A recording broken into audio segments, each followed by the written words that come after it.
Adenomyosis क्या होती है?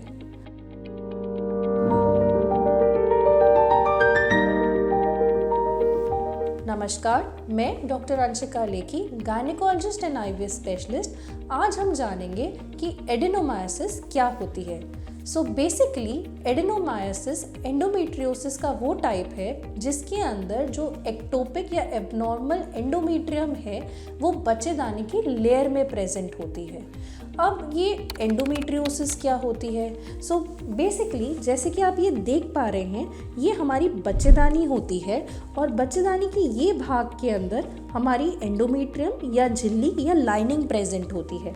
जब ये लाइनिंग इस बच्चेदानी के अंदर के इस भाग के अलावा कहीं भी और प्रेजेंट है, चाहे अंडेदानी, ट्यूबें, लिवर, किडनी, आंतें कहीं पे भी और प्रेजेंट होती है तो इसको एंडोमेट्रियोसिस कहा जाता है। पर जब ये लाइनिंग यहाँ के इस जगह के अलावा ये जो यूट्रस की मसल्स या बच्चेदानी की जो ये मसल्स हैं, मांसपेशियां हैं, इनके अंदर जब ये प्रेजेंट होती है तो इसको एडेनोमायोसिस कहा जाता है। अब जैसा कि आप यहाँ पे देख सकते हैं कि जो हमारी नॉर्मल लाइनिंग होती है, जब उस पे हर महीने हार्मोन का असर होता है, उस हार्मोन के असर के बाद जब हमें पीरियड्स आते हैं तो ये झिल्ली के बाहर जाने के लिए यहाँ पे रास्ता है। जिस टाइम पे पीरियड्स होते हैं उस टाइम पे ये झिल्ली ब्लड के साथ बाहर निकल जाती है। पर अगर ये लाइनिंग या झिल्ली किसी भी और भाग में प्रेजेंट है, जैसे कि आप यहाँ देख रहे हैं, अगर ये यहाँ प्रेजेंट है या यहाँ प्रेजेंट है, कहीं पे भी और प्रेजेंट है, तो इसके बाहर निकलने का कोई रास्ता नहीं है। पर जब हार्मोन का चक्कर घूमेगा तब इस पे जो हार्मोन इफेक्ट है वो तब भी होगा। इसके चलते क्या होगा, ये ब्लीडिंग यहीं के यहीं होती जाएगी, इकट्ठी होगी। जैसे ही पीरियड्स ख़त्म हो जाएंगे इसके अंदर हीलिंग प्रोसेस चालू होगा, ये हील होने लगेगी। बट तब तक आपका महीने का अगला चक्कर आ जाएगा और ये ब्लीडिंग यहाँ दोबारा से होने लग जाएगी।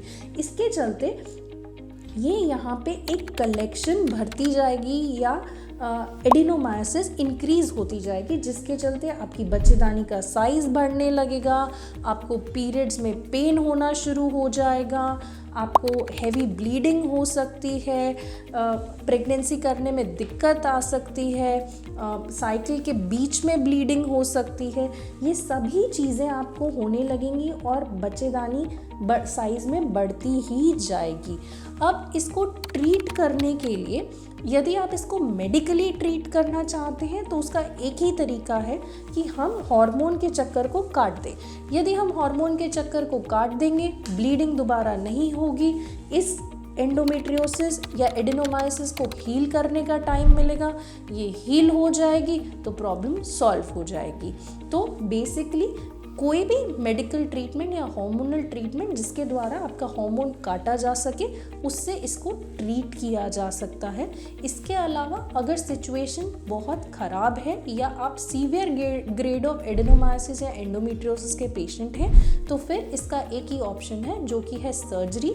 सर्जरी के चलते यदि एंडोमेट्रियोसिस है तो जहाँ पे भी एंडोमेट्रियोसिस प्रेजेंट है उस चीज़ को वहाँ से हटाया जा सकता है, और यदि एडेनोमायोसिस प्रेजेंट है तो इसके लिए बच्चेदानी को ही हटाना पड़ सकता है।